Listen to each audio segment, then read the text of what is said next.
Baik, Assalamualaikum warahmatullahi wabarakatuh.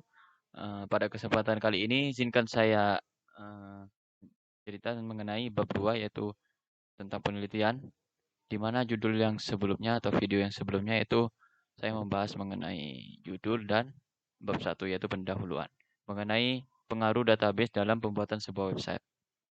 Oke, langsung saja, eee, di dalam kajian pustaka itu biasanya berisi mengenai kajian teori, terus definisi permasalahan dan lain semacamnya.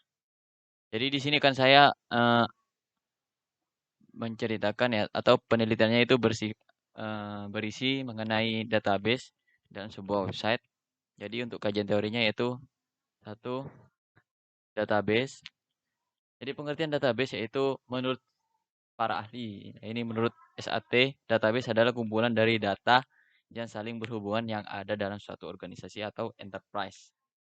Jadi untuk yang itu yang menurut SAT. Terus yang menurut Georgianto, database adalah kumpulan informasi dan data yang saling berhubungan satu sama lain, di mana data disimpan dalam repositori di luar komputer. Jadi, menurut saya itu database adalah sebuah konsep untuk mengorganisir data agar lebih mudah dalam pengelolaannya. Lalu yang berikutnya itu jenis-jenis database. Jadi yang pertama itu ada operasional database, yaitu mengelola data secara dinamis atau secara langsung atau real time.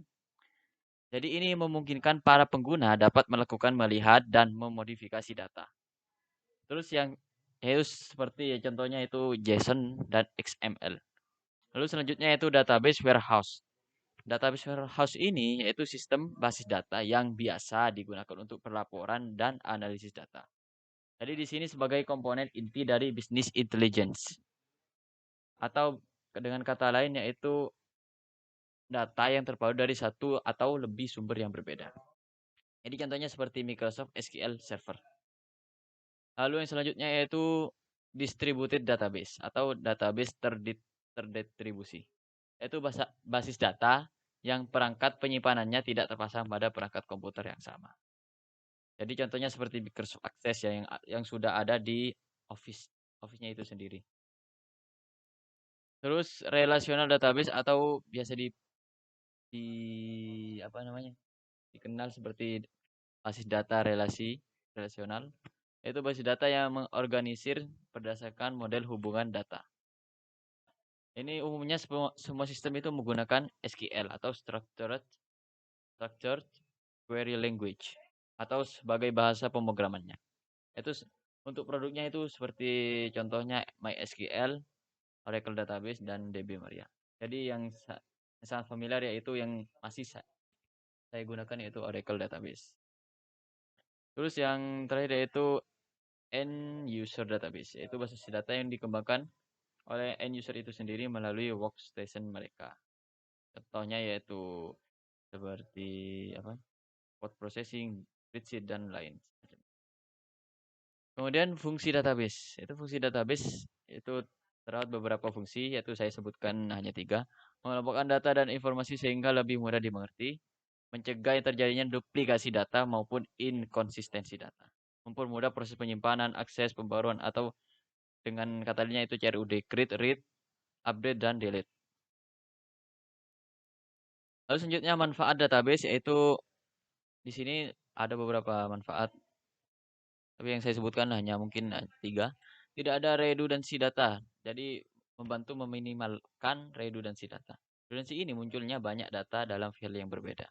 Terus yang kedua yaitu integritas data terjaga, menjaga independensi data. Database itu tidak dapat mengubah data meskipun data bisa diakses.